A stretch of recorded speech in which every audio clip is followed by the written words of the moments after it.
guys? So, welcome back to the Olivares Brothers channel, aka Iron Theory, aka your co-hosts Mega and Titanic.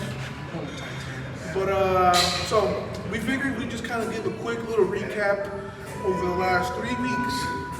It has now been 3 weeks since PA Nationals, and we're back on the grind essentially. We took a week off to completely decompress, completely not even take training seriously, just pretty much vegged out, right? Which I mean, when you're like us and you pour your heart and your mind and your soul to the degree that we do, we cannot stress how important it is to have breaks and lapses over a period of time to kind of make sure you're okay, right? Because if you get lost in the sauce, you're just gonna drown, right? Because the way we operate is borderline obsession with dedication, commitment, and discipline, right?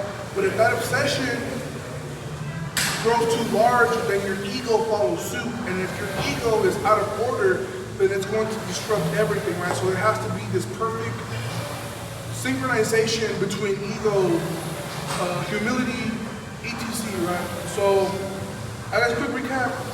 Obviously, a lot of you guys follow the channel. You can follow us on Instagram. You keep up with us regularly. We appreciate it. We dearly appreciate it. So you guys know I have a pretty good meet. I went 9 for 9. New PRs across the board. Pablo, probably the worst week that we've had as far as execution, but still came out on top of a 10K GPR, right? So, we've been hitting it pretty good these past few weeks, and I see, myself, my brother, we got Mikey, we got Chief, and we got Clay. Us 5 individuals come together almost every single day and just, working for a greater purpose. We all have the same goal, so that's one thing. We appreciate each other, so, we're bringing the best out of each other, so we have our little talks, and, we name those who shall not be named in the video, but we know who, and it just pushes and that drives us to perform better, get stronger, because that's what matters. That's one thing I've been talking about today is that every year you have a season where you push, and you have to act on that little window of progression. At that moment is where you start to stride off and you start to reach new heights, and the people that you've been battling or going head to head with for X amount of time can't even beat you. They can't catch you.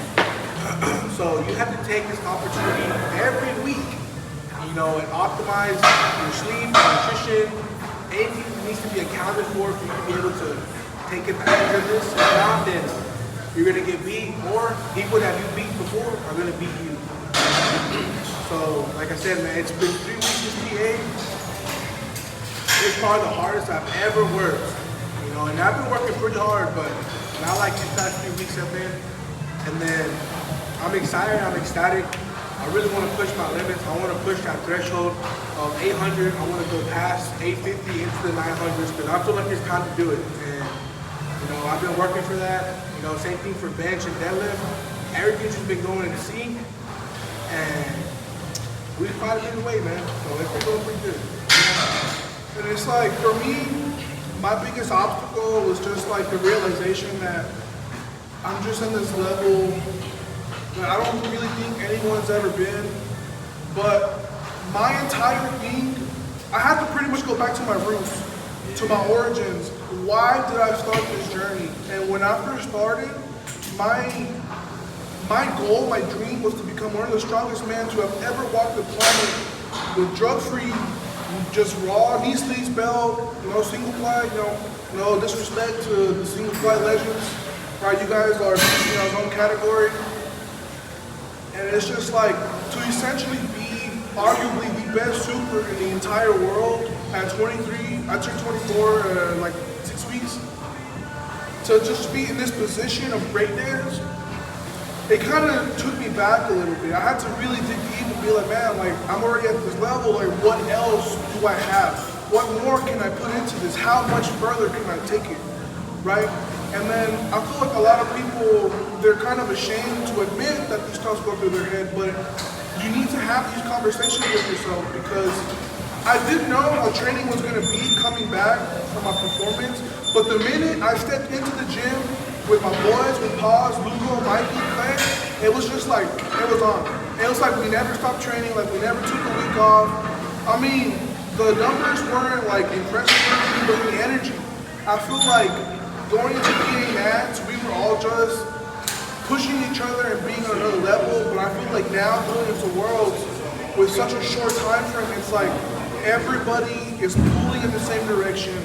And it's like, for me, it's like there's no way in hell that I'm gonna be with my boys and not work as hard as they are. You know, like, that's disrespectful to me, that's disrespectful to the people that I train with, that's disrespectful to my family, to my competitors. So it's like, essentially, and I guess I'll go ahead and say, you know, God willing, I'm gonna try to shoot for a 200-pound total. Like, that is, until I get 2606 drug-free with sleeves, the thought of retirement is not gonna cross my head. Because I know Dan hit 2485, right? He's too close to 25. Essentially, I know Dan's coming back to hit 25. He's gonna hit it before me. I'm not planning on going for 25 at Worlds, but obviously Sheffield, March 2023, I'm planning on nuking that. So whatever, right? I know he's coming back. And I hope the best for him. I hope he has the best prep of his life. You know, I hope he gets it. I want him to, because that just gives me more to work for, right? And it's like, I don't have that advantage. I'm not gonna get stronger just by increasing the dosage. No, I gotta come in every single session. I gotta make sure I get my sleep, my food. I gotta make sure my heart and my mind are in it to win it. And if I'm not on point in any consecutive sessions, I'm not gonna get there, right? And I feel like this essence, this thing bigger than ourselves, it's like I feel like we're all on the same page, and it's just like I think these next 6 weeks and then like pushing towards Sheffield, I really believe that as long as we can keep this core group of guys, as long as we can keep this moving forward, I really believe that we're gonna see something out of every single one of us that we've never seen before. And that's something that I truly believe. I know it's something that Pablo believes. And it's like, this guy's my blood, guys. For all you guys who don't want to compete against me, you got somebody else to watch out for. I know right now, he went 6 for 9, but in essence, he can do everything I can do. It might take him a little longer, but that don't matter. Eventually, I have football Pablo to be where I'm at and maybe even surpass me. Like, that's my view as his coach, is to put him in a position to zoom past me, and that way we're just gonna keep pushing this and just do things in the name of God, essentially, because he is the one who's given us this gift. He's the one who's kept us healthy this long, and it's just like to be this way at this age, to be inspired in such a manner, to go one more. You know, all that glory goes to God. You know, it's like we're just men, we're just meat suits with bone, and we're made sweet, we work, but We're made from dirt, man. we're made from dirt. Made from dirt. That's But what we are. I think that's a good point to wrap up this video. I know we said we were gonna do Q&A. We are. It's just we kind of. It's because on Friday we had to go do some stuff on Friday. Yeah, but We had to care some personal stuff. So, but we will get that Q&A video to you guys. So, anyways, guys, I think we'll tie up the video here. If you guys need any equipment, we are partnered with SBD. So, if you guys need any knee sleeves, belt, they do have the most consistent, reliable gear on the market. We both have. Well, actually, we don't have the gear. Okay, you guys can use my link. We're gonna have it in the description box. If you guys need supplements, go ahead and go to Jack Factory. I'm drinking the Carb Surge Peach Mango. Tastes like Humex. It literally tastes like Mango Humex, para los mexicanos que miran nuestro YouTube. Pero también, I mean, I'm sorry, I've been watching too much too much narco. Other than that, guys, you made it this far. We appreciate you. Like, comment, share the video, subscribe if you support us. And if you guys like more of this style of video, please let us know in the comments. Hashtag, I don't know. Hashtag, I want to say hashtag milkman. milkman. Hashtag milkman, because we don't drink no juice, bro. It's the OG. So, ooh, that's a good first try.